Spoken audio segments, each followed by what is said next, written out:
There are variety of devices that we created at one time where, like through the full moon night, how to expose your spine to the moon and how it reorganizes your system. In the morning you get up and you be in a certain way, you create a certain quality in you so that by evening that quality is enhanced. The situation may be conducive for you also to rise, probably, if you are willing to make use of it. It's a night of great possibilities. It is not to be missed. The full moon means many things to many people. For some people, the word moon or soma means intoxication. For some, it suggests pleasure. For some, it means romance. For some, it means celebration. For a seeker, it means a night of great possibility, a day many beings have attained. It's a night of great possibilities, it is not to be missed. Approximately 7 to 8 planets and the moon and the sun together have a significant influence on the making of life on this planet. This is how it is seen. In this, the sun, moon and the planet has the maximum impact. So, what impact it has on a daily basis? Well, it is not the moonlight alone. It is a whole… today people are talking in scientific terms of electrical charges, electromagnetic impact and other things. Well, I'm sure you are aware of this. India uses largely the Hindu calendar is either a lunar calendar in some parts of the country. Wherever there is matriarchy, there will be lunar calendar. Wherever there is patriarchy, there is what is called as lunisolar calendar, which is a combination of lunar cycles and solar cycles. Why this calendar is important is, see, today we are looking at calendar as just a number game of measuring how many days in a month, how many days in a year, or how many years in our life like this. Here we are not looking at calendar as just a numerical record of things, but we are looking at it as how we experience the calendar within ourselves, how the body responds to it at different times. Accordingly, various traditions, practices, rituals were crafted so that in those times you can make the best use of what is around you in the form of Earth's energy, in the form of Earth's trajectory, how it is moving, how its northern face of the Earth, where it is pointed towards, its closeness to the sun, all these things are taken into effect as to what sort of practices you do. After all, moon is a satellite for this planet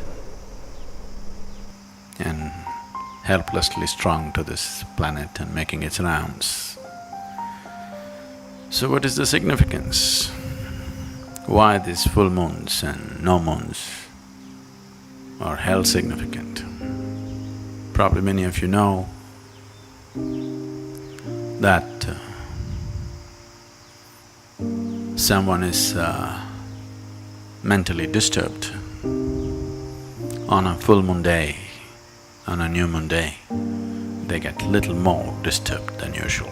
You're aware of this? So, it doesn't happen to you, but it does happen to somebody. So it is not that moon instigates madness, it is just that when the moon takes certain positions, it heightens whatever you are. If you are loving, you become more loving. If you are joyful, you become more joyful. If you're blissful, you become much more blissful. If you're a little insane, you become much more insane. If you're meditative, you become far more meditative. It just enhances everything that you are. So we consider these days important so that you consciously create the right kind of quality in you so that it gets enhanced. Today is Paurnami, in the morning you get up and you be in a certain way, you create a certain quality in you so that by evening that quality is enhanced.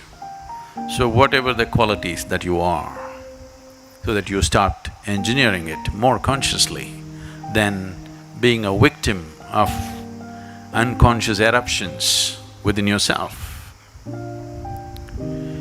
So the moon does not make you mad or meditative, it just enhances whatever you are. You know, even the ocean goes mad. The very ocean is trying to rise. When the very ocean is trying to rise, the situation may be conducive for you also to rise, probably, if you are willing to make use of it. And moon's influence on human life is far more than that. So the moon, today being a full moon, the clouds are hiding it, but don't worry. Whether you can see it or not, the influence of the moon is very much there. Because on a no moon day or a new moon day, the influence of the moon is far more than on the full moon day. So whether you perceive something or do not perceive something is not the issue, the influence is anyway there. There is a logical element to you which helps you to handle the material well. There's a dimension beyond logic, without it the subjective dimensions can never be accessed. The moon is a symbolic representation of that dimension.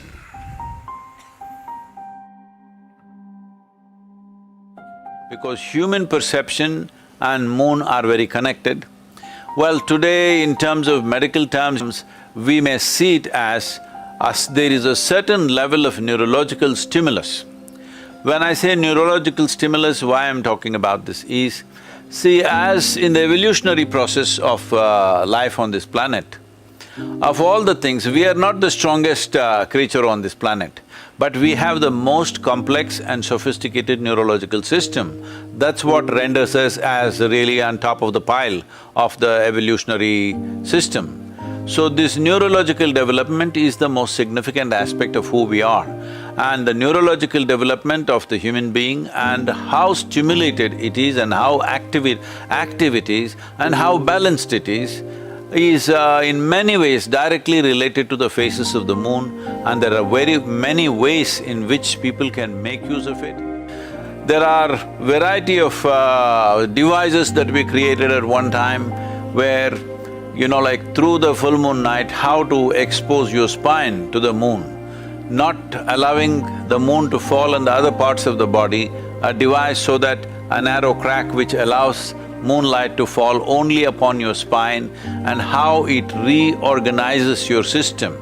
3 full moon nights like that could completely reorganize your system from ill health to health, for in women it was seen as from barrenness to fertility and various other aspects, and also in the mystical world, various levels of perception were always, connected with the moon. It's a night of great possibilities, it is not to be missed.